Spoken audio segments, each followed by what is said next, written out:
প্রিয় নবীজি সাল্লাল্লাহু আলাইহি ওয়াসাল্লাম বলেন, মান আমিলা আমালান লাইসা আলাইহি আমরুনা ফাহুয়া রাদ্দুন। আমরা যেই কাজের নির্দেশ দিয়েছি, যেই কাজ করতে বলেছি, ওই কাজ যদি বাতি রেখে অন্য কোনো কাজ করে, প্রিয় নবীজি বলছেন যে আমি যেই কাজের আদেশ দিয়েছি, আমি যেই কাজ করেছি, ওই কাজ ব্যতীত নতুন যদি কেউ কোনো কাজ করে, ফাহুয়া রাদ্দুন, সেই কাজ হলো বাতিল, সেই কাজ হলো ভ্রষ্ট, সেই কাজ হলো ভ্রান্ত। তাহলে আমরা এই হাদিস থেকে বুঝলাম, প্রিয় নবীজি বলছেন যে কাজ আমরা আদেশ দিয়েছি, রাসূল সাল্লাল্লাহু আলাইহি ওয়াসাল্লাম বলছেন আমি আদেশ দিয়েছি, ওই কাজ ব্যতীত নতুন কেউ যদি কোনো কাজ করে তাহলে সেটা ভ্রান্ত, সেটা হলো ভ্রষ্ট, ওই কাজ করা যাবে না। করা যাবে? ওই কাজ করা যাবে না। এখন আসেন যে এই যে দোয়াটা আমরা পড়ি 4 রাকাত পর পর, দোয়ার অর্থ যেটা আছে খুব গুরুত্বপূর্ণ, সুন্দর একটা অর্থ, ভালো অর্থ। আমরা মনে করি যে কোনো একজন আলেম এই দোয়াটা কি করছে, তারাবির নামাজের মাঝখানে সেট করে দিয়েছে। 4 রাকাত পর পর যেহেতু 1 মিনিট, হাফ মিনিট রেস্ট হয় কি না, মানে এক চান্সে তো সব পড়া যায় না, কষ্ট হয়ে যাবে না? কষ্ট হয়ে যাবে। তো 4 রাকাত পর পর কিছু সময় একটু রেস্ট করা হয়। তো তারাবির নামাজ, তারাবি শব্দের অর্থ তো একটু বিশ্রাম নিয়ে নামাজ পড়া। সারা রাত আপনি বিশ্রাম নিয়ে নামাজ পড়বেন। তো এই যে নামাজ পড়তেছেন, 4 রাকাত পর পর বিশ্রাম নিচ্ছেন, তো এই জায়গায় একটা দোয়া বললে ভালো হয় না? একটা দোয়া পড়ি। কি দোয়া? সুন্দর একটা দোয়া বানাই দিলাম, এটা পড়লে সওয়াব হবে, এটা মনে করে এই দোয়াটা বানাই দেওয়া হয়েছে। কিন্তু রাসূল বলছেন যে আমি যেই কাজের আদেশ করেছি বা আমি যেই কাজ করেছি, এটা বাতি রেখে নতুন যদি কেউ কোনো কাজ করে, সেটা হলো বাতিল, সেটা হলো ভ্রান্ত, সেটা হলো ভ্রষ্টতা। তাহলে নতুন কোনো কাজ করা যাবে না। এখন একটা উদাহরণ দেই। আজান দিয়া সওয়াবের কাজ না গুনার কাজ? বলেন তো কেমন সওয়াবের কাজ? হাদিসে আসছে যে ব্যক্তি আজান দিবে, মুয়াজ্জিনের এত উচ্চমানের সওয়াব তাকে দেওয়া হবে। মুয়াজ্জিন সাহেব যে ব্যক্তি আজান দেয় মসজিদে, কিয়ামতের দিন ওই ব্যক্তির মাথাটা, তার ঘাটটা, তার গর্দানটা এত উঁচু হবে যে সকলের মাথার উপরে তার মাথা দেখা যাবে। মানুষজন চিন্তা করবে, মানুষজন বলবে যে এর ঘাড়, এর মাথা এত উঁচুতে দেখা যায় কেন? কারণ এর মাথা, এর ঘাড় এত উঁচুতে দেখা যায় একটাই কারণ, সেটা হলো দুনিয়াতে সে আজান দিয়েছে। এটা হলো 1 নম্বর ফজিলত। আরো গুরুত্বপূর্ণ কিছু ফজিলত শোনেন। যে ব্যক্তি আজান দেয়, ওই আজান দেওয়ার মুহূর্তে ওই আজান যত দূর পর্যন্ত ছড়িয়ে যায়, আজানের শব্দ যত দূর পর্যন্ত ছড়িয়ে যায়, ওই ছড়া পর্যন্ত এর মাঝে যত প্রাণী আছে, যত প্রাণীকুল আছে, গাছ গোছালি, বরকি, ছাগল, হাঁস, মুরগি, গরু থেকে শুরু করে যত প্রাণী আল্লাহ তাআলা সৃষ্টি করেছেন, ওই প্রাণীর মাছগুলো পর্যন্ত সকলেই ওই মুয়াজ্জিনের জন্য ক্ষমা প্রার্থনা করে। সুবহানাল্লাহ, কত গুরুত্বপূর্ণ দেখছেন। যে ব্যক্তি আজান দেয়, এই আজানের শব্দ যতদূর পর্যন্ত যায়, এক বর্ণনায় আসছে অতদূর পর্যন্ত তার গুনাহগুলো ক্ষমা করে দেওয়া হয়। আর এক বর্ণনায় আসছে যে যতদূর পর্যন্ত যায়, ওর মাঝে যত প্রাণী আছে, এই প্রাণীগুলো সকলেই তার জন্য ক্ষমা প্রার্থনা করে। আর তারা তো মাসুম প্রাণী, ওই প্রাণীকে গুনাহ আছে? গরু, ভেড়া, ছাগল এগুলার গুনাহ আছে? নাই, তারা তো মাসুম, তারা দোয়া করলেই কবুল। তাহলে মুয়াজ্জিনের কত গুরুত্ব শোনেন। এটা বলার উদ্দেশ্যই হলো, এখন এই যে মুয়াজ্জিনের আজানের এত যে গুরুত্ব, এত ফজিলত, এখন ঈদের নামাজের আগে আমি আজান দিয়ে দিলাম, হবে তো? কেন হবে না? কেন? অনেক তো গুরুত্ব, অনেক তো ফজিলত, অনেক সওয়াব। ঈদের নামাজ আছে না নাই? আছে তো। তো নামাজের আগে আজান নাই কেন? আজান দিয়ে দিলাম, সওয়াবের কাজ। কেন দেয়া যাবে না? কেন হবে না? কারণ বিশ্বনবী সাল্লাল্লাহু আলাইহি ওয়াসাল্লাম এটা করেন নাই, এটা করার আদেশ দেন নাই, কোনোদিন তিনি করেন নাই, এই জন্য আমরা করি না। হাজার সওয়াবের কাজ হলেও আমরা ঈদের নামাজের আগে আজান দিব না।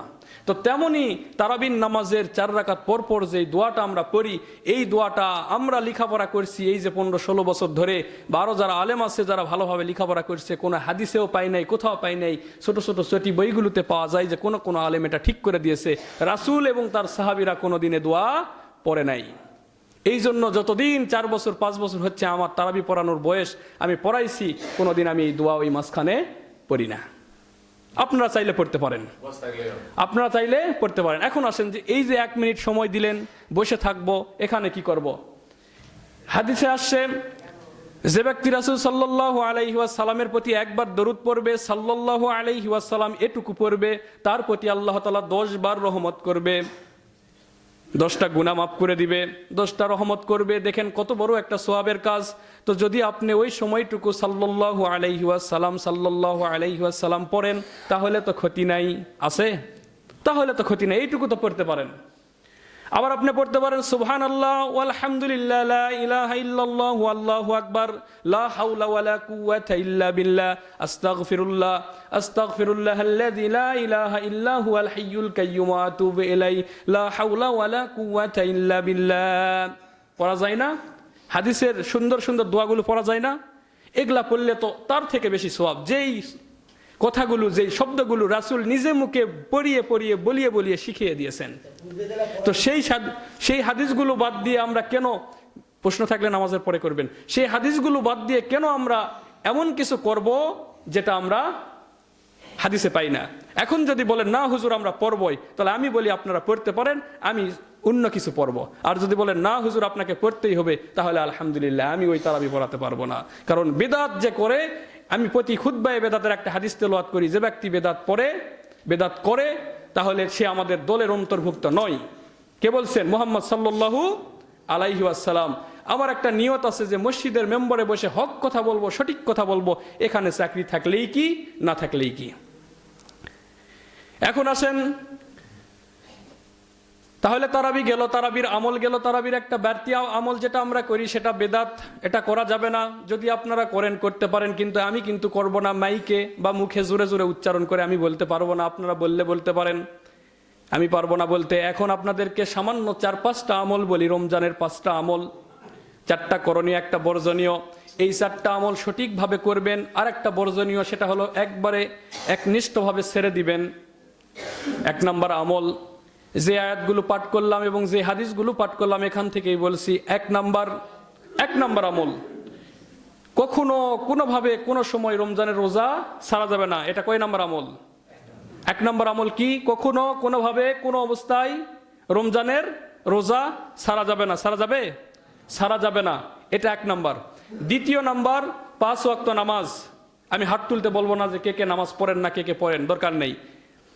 5 ওয়াক্ত নামাজ অন্তত আজকে থেকে নিয়ত করেন যে 5 ওয়াক্ত নামাজ পড়তেই হবে, ছাড়বো না। পারবেন তো? এবং রমজানের মাসে তো কোনোভাবেই নয় 5 ওয়াক্ত নামাজ আমরা ছাড়বো না। 2 নম্বর, আবার বলি, 1 নম্বর কি? রমজানের রোজা কোনোভাবে কাজা দিব না, ছেড়ে দেব না। 5 ওয়াক্ত নামাজ, 1 ওয়াক্ত নামাজ আমরা ছেড়ে দিব না। 3 নম্বর, কিয়ামুল লাইল অর্থাৎ তারাবি। তারাবি অন্য সময় আছে? অন্য সময় আছে? নাই তো। কিয়ামুল লাইল আছে, তাহাজ্জুদ আছে, কিন্তু তারাবি তো নাই। তো তারাবির নামাজ আমরা 30 দিন পূর্ণভাবে ইমামের পিছনে পড়ব। এর যে কি ফজিলত, সময় নাই, না হলে বর্ণনা করতাম। ইমামের পিছনে তারাবি যে পড়ে চলে যায়, তার যে কি ফজিলত বর্ণনা করতাম, সময় নাই। তো আমরা নিয়ত করছি আমরা তারাবির নামাজ ছাড়বো না।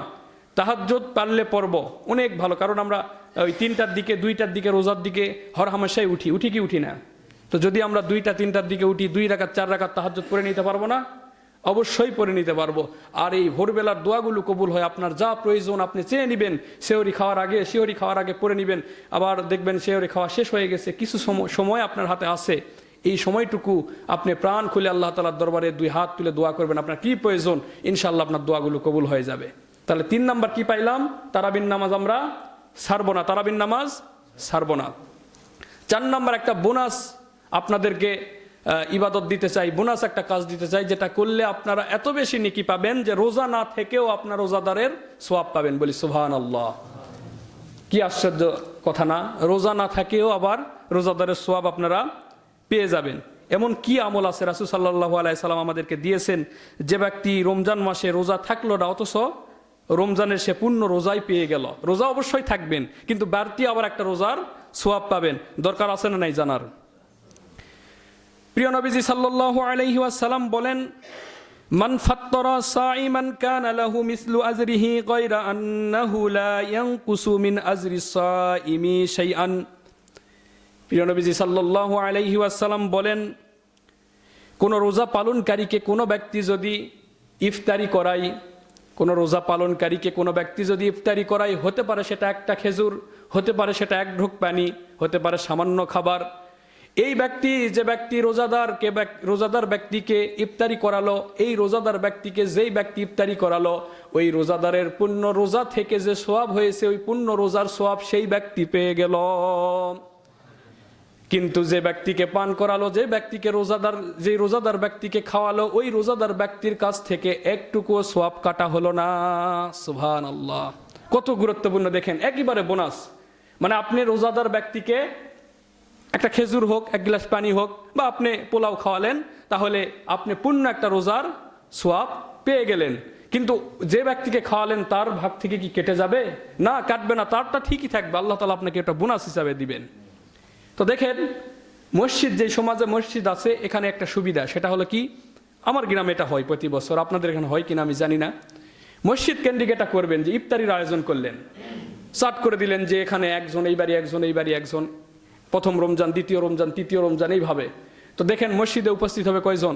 সর্বনিম্ন তো 20 জন হবেই, 30 জন, 40 জন, 50 জন হতে পারে। আপনার যা সাধ্য আছে, 2টা কলা দিলেন, 2টা খেজুর দিলেন, 1 গ্লাস পানি দিলেন, বা শরবতের ব্যবস্থা করলেন, এই যে 40 জনের রোজার সওয়াব আপনি পেয়ে গেলেন। সুবহানাল্লাহ। ওই ব্যক্তি, যেই ব্যক্তিকে আপনি রোজা ইফতারি করাইছেন, ওই ব্যক্তির রোজা হবে কি হবে না সেটা আল্লাহ তাআলা ভালো জানেন, সন্দেহ আছে। ঈমান ও ইহতিসাবান, ঈমান এবং ইহতিসাবান যদি ঠিক থাকে, থাকলো না, তার রোজা হলো না, কিন্তু আপনি কিন্তু সওয়াব পেয়ে যাবেন। চিন্তা করছেন, ওই ব্যক্তির রোজা না হলেও, ও যে রোজাদার হয়েছে কি হয়েছে না আল্লাহ ভালো জানে, কিন্তু আপনি তাকে রোজাদার হিসাবে ইফতারি করাইছেন, আপনি তার সওয়াব পেয়ে গেলেন। এত বড় বোনাস মানে আর কোনো ইবাদতে মনে হয় নাই। আপনি না করেও সামান্য একটু খরচ করে আপনি পেয়ে গেলেন। আবার প্রিয় নবীজি সাল্লাল্লাহু আলাইহি ওয়াসাল্লাম বলেন, যে ব্যক্তি রোজাদারকে ইফতার করালো, তার যত গুনাহ আছে সব গুনাহগুলো মাফ করে দেওয়া হবে, তাকে জাহান্নাম থেকে মুক্তি দেওয়া হবে, এবং রোজাদার ব্যক্তি যে পরিমাণ রোজা থেকে সওয়াব পেল, ওই ব্যক্তিকে সে পরিমাণ রোজার সওয়াব দেওয়া হবে। সুবহানাল্লাহ।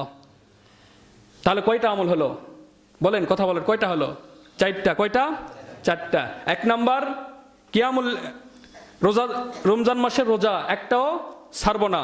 2য় নাম্বার কিয়ামুল লাইল, রাতের নামাজ ছাড়বো না, অর্থাৎ তারাবি আমরা ছাড়বো না।